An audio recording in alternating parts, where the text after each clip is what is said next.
গোপালী ও মৃণাল কান্তি দাসের প্রেম কাহিনী। মৃণাল কান্তির কারণে স্ত্রী হিসেবে হাসিনা কখনোই একটি রাত কাটাননি স্বামী ওয়াজেদের সাথে। মতিউর রহমান রিন্টু। শেখ হাসিনার সাথে তার স্বামী ওয়াজেদ মিয়ার তিক্ত সম্পর্ক এবং মৃণাল কান্তি দাসের আগমন। শেখ হাসিনা ১৯৮১ সালের ১-৭ মে বাংলাদেশে আসার পর থেকে তার স্বামী ওয়াজেদ মিয়ার সাথে স্বামী-স্ত্রী হিসেবে কখনোই একটি দিন বা একটি রাত কাটাননি। তার স্বামী ওয়াজেদ প্রথম থেকে মৃত্যুর আগ পর্যন্ত তার মহাখালীর আনবিক কমিশনের কোয়ার্টারেই কাটিয়েছেন। শেখ হাসিনা বাংলাদেশে আসার পর তার মহাখালীর ওয়াজেদ মিয়ার কোয়ার্টারে থাকলেও ওয়াজেদ মিয়া থাকতেন ওই কোয়ার্টারের ভিতরের রেস্ট হাউজে। দুজনের সাথে দিনেরাতে দেখা সাক্ষাৎ তো দূরের, মুখোমুখিও হতেন না।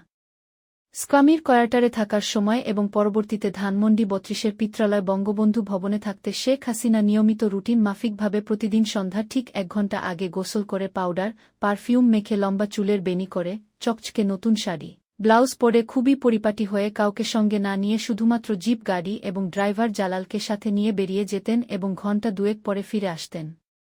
শুধু ওই সময়ে ওই অজ্ঞাত স্থানে যাওয়া ছাড়া শেখ হাসিনা আর কখনোই জিপ গাড়ি নিয়ে একা বের হতেন না।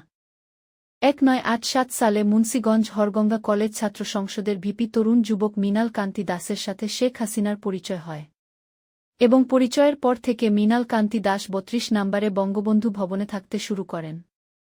শেখ হাসিনা তখন ওই বাড়িতেই থাকতেন। গভীর রাত পর্যন্ত বঙ্গবন্ধু ভবনের লাইব্রেরি কক্ষে ভেতর থেকে দরজা লাগিয়ে মৃণাল কান্তি দাস আর শেখ হাসিনার কুটকুট করে কথা বলতেন এবং খিলখিল করে হাসতেন।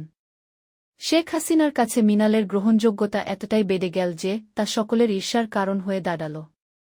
মৃণাল হয়ে উঠল শেখ হাসিনার সবচেয়ে ঘনিষ্ঠ ব্যক্তি। মৃণালের ক্ষমতা এতটাই বেড়ে গেল যে ১৯৯০ সালে আওয়ামী লীগের কেন্দ্রীয় কমিটির জেনারেল সেক্রেটারি সৈয়দা সাজেদা চৌধুরীকে অপদস্থ করে বঙ্গবন্ধু ভবন থেকে বের করে দিলেন।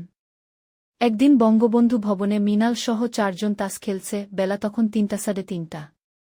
এমন সময় শেখ হাসিনার একমাত্র আপন মামা আকরাম মামু এসে কুভঙ্গিতে কুইঙ্গিত করে বললেন, এই মৃণাল যাও না, তোমার জন্য না খেয়ে বসে আছে কি? মৃণাল তার বন্ধুদের সামনে তার ক্ষমতা প্রদর্শনের জন্য জবাব দিল, আরে থাকতে দেন কিছুক্ষণ না খেয়ে। একদিন মৃণাল শেখ হাসিনার উপর রাগ করে চলে গেল। শেখ হাসিনা নিজে গিয়ে রাগ ভাঙ্গিয়ে মৃণাল কান্তি দাসকে বঙ্গবন্ধু ভবনে নিয়ে এলেন। ১৯৯১ সালে শেখ হাসিনা নির্বাচনে হারার পর মৃণাল বিভিন্ন অসন্তুষ্টির কারণে হাসিনাকে ছেড়ে চলে যায়।